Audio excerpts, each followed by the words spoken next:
Senhoras e senhores, temos corridas na Fórmula 1, hein? Temos caos, temos polêmica, algo que o GP da Áustria pode nos entregar. E olha, temos polêmica, hein? Acidente entre Verstappen e Norris e o Russell que acaba com a vitória caindo no colo, a segunda vitória na carreira do britânico. E a Mercedes com esse carro aí que melhorou do início da temporada até agora, nitidamente melhorou, mas não é um carro vencedor. Consegue mais uma vitória, e a vitória se cai no colo, mas é de quem pilotava muito, né? O Russell estava em terceiro lugar, muito bem, o ritmo era muito forte, e agora aproveita dessa situação que vai dar o que falar bastante tempo, porque, assim, não é todo dia que a gente vê um acidente na disputa pela liderança, ainda mais na era híbrida, né? Porque quase toda a corrida, a disputa pela liderança era o Verstappen muito disparado, há tempos atrás era o Hamilton assim. E agora a gente tem uma batida entre os que disputavam a liderança, Norris e Verstappen, que parecia uma questão de tempo do jeito que eles estavam ali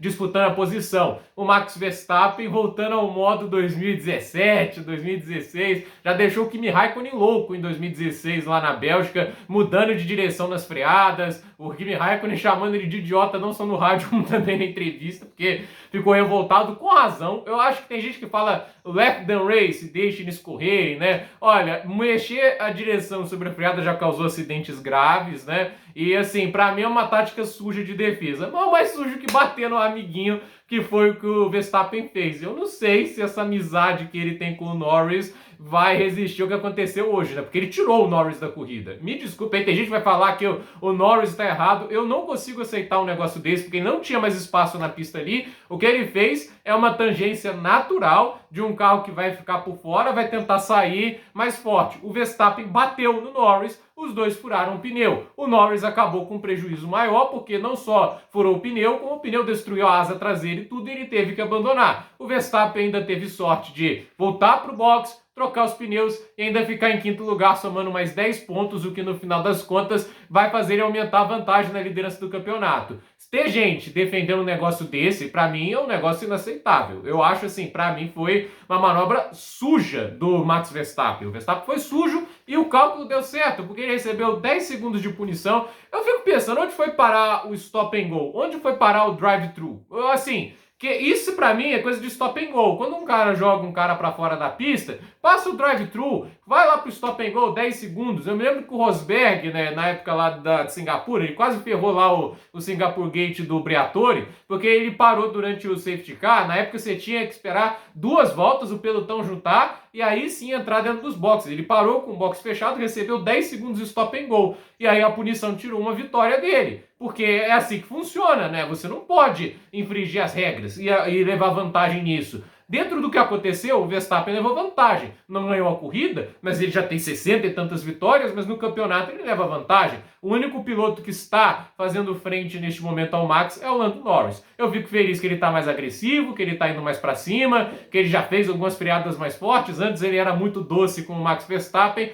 agora ele conseguiu aí uma corrida mais agressiva, foi para cima. Eu gostei bastante da postura dele, mas é aí que tem um acidente, né? E assim, pra mim, não há culpa do Norris nisso. Ele tentou ir por fora para fazer a tangência ali e conseguir fazer a ultrapassagem no fim da curva 4. Pra mim, o Norris não fez nada de errado. Pra mim, o Verstappen força o acidente. Agora, falando do resto da corrida, já que falamos do acidente, que ainda vai dar muito o que debater, a gente tem a vitória do Russell, que faz aí um bom campeonato, vai indo muito bem. O Piastri em segundo, uma pena aquela punição lá na classificação, né? Porque ele ganharia a corrida, né? Visto que a McLaren era muito forte hoje, né? Mas como ele não teve essa chance, ele acabou ali ficando com o segundo lugar, que é um bom resultado. Carlos Sainz em terceiro, bom resultado para o Sainz. Em quarto lugar ficou o Lewis Hamilton, apagado, né? Até porque, assim, ele errou a entrada do box ali no momento da prova, e aí com isso ele levou 5 segundos de punição e ficou fora da disputa, né? Foi ultrapassado pelo Piastri, não acompanhou o ritmo do Sainz. E também ali o Russell ficou mais rápido que ele, mas pro fim da prova, né? Fez uma estratégia diferente que acabou funcionando melhor. E aí a gente tem também o Verstappen chegando em quinto, o Hülkenberg com a corridaça na sexta posição, e temos que falar de Sérgio Pérez, né? Eu não consigo defender essa corrida. Falaram que com o toque que ele teve com o Piastri ele teve um dano, mas mesmo assim não é como se tivesse rápido no fim de semana em algum momento. Mas Ele chegar atrás de uma Haas, entende? Tem um erro da estratégia que manteve ele na pista tempo demais com os duros sem necessidade? Teve. Ele poderia ter parado antes, voltado na frente, colocando mais um jogo de duro. Não ia ficar rápido, mas não ia ser ultrapassado pelas Haas. Mas a questão que a gente coloca é, ele tem uma Red Bull na mão, ele é para passar uma Haas. E eu fico um pouco chocado, porque nesta pista no passado, o Sérgio Pérez largou de 15º lugar e chegou em terceiro. E assim, o carro da Red Bull no passado era mais forte e ele conseguia ali andar mais rápido que os demais. Concordo, isso aí é verídico. Porém, eu fico pensando assim, que teve momentos da pista que ele estava virando 1 segundo a 1,5 segundos mais lento que o Verstappen. Naquela corrida no passado, na hora que ele está começando a perseguição dos carros da frente, né, e começa lá a segunda parada, ele anda no mesmo giro do Verstappen. No fim de semana todo o Pérez estava andando próximo do Max. Mas chegou naquele momento lá, a sprint teve até aquele negócio, né, que ele ultrapassa na largada, aí os dois vão lá e se encontram. Na chuva o Verstappen é muito diferenciado, mas a questão é, naquela corrida em si, ele terminou, se não me engano, 15 segundos ou 16 do Verstappen. Tipo, a vantagem não foi tão grande quanto hoje, sendo que o Verstappen bateu, teve um pneu furado. É isso que eu quero dizer, entende? É um negócio assustador, o quanto a corrida do Pérez hoje foi ruim. E assim, é ruim a nível Gasly no ano de 2019, quando o Gasly levou uma volta do Verstappen. Se o Verstappen e o Norris não tivessem se tocado, o Pérez teria levado uma volta. Esse é o tipo de coisa. Tá grave a situação. Então ele tem que orar muito, orar mesmo, que esse novo pacote de atualizações que a Red Bull está prometendo, que vai ser, dizem, uma mudança agressiva no carro, ele consiga andar melhor, porque nesse momento da temporada a situação é crítica. Para mim foi a pior corrida do Pérez na Red Bull, a pior, porque assim, eu tô pensando assim, ele não bateu nesse fim de semana, foi um ritmo puramente lento. Eu fico pensando, o Qatar no passado foi horrível? Foi.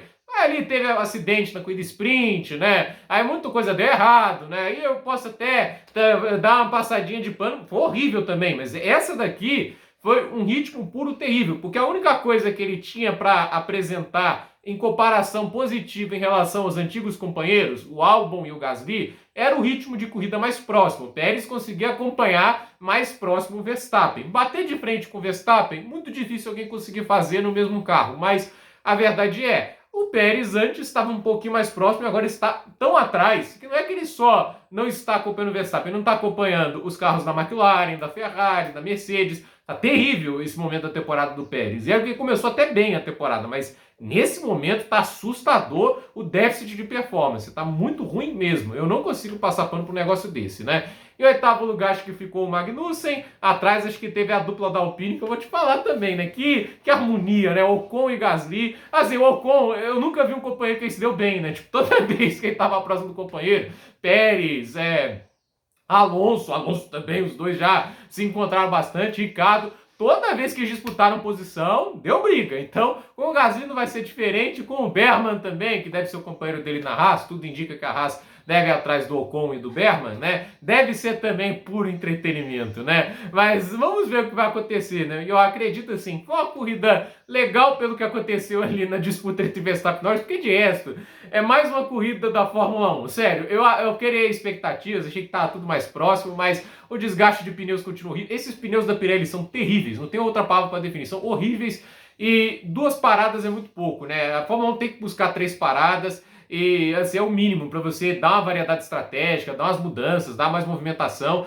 Então assim, a estratégia permite, por exemplo, o Hülkenberg ficar no 6º lugar. Então eu fico pensando assim, o que vai ser agora a próxima corrida em Silverstone? Outra pista assim de alta velocidade, esse circuito com muitas curvas rápidas. Será que a McLaren vai aparecer mais forte? O que o Norris vai fazer agora no próximo fim de semana? Qual é a postura? E os protestos da McLaren que certamente não estarão satisfeitos com esses 10 segundos ridículos. Eu de novo peço, algumas punições, ok, o tempo ali, 5 segundos, ok? Por exemplo, estourou o limite do box, o Pérez fez isso, né? Para completar. Aí vai dar 5 segundos, ok. Agora, sei lá, limite de pista, 5 segundos, legal. Agora, bateu. Drive-thru, stop and go, volte o drive-thru, stop and go. Eu detesto essas punições de tempo para batida, esse tipo de coisa. É tipo o Hamilton lá naquele acidente aí, vamos pegar um acidente com o Verstappen, já o pessoal vai achar que eu tô pegando pesado com o Verstappen, o acidente lá da Inglaterra em 2021. Para mim é drive-thru, stop and go,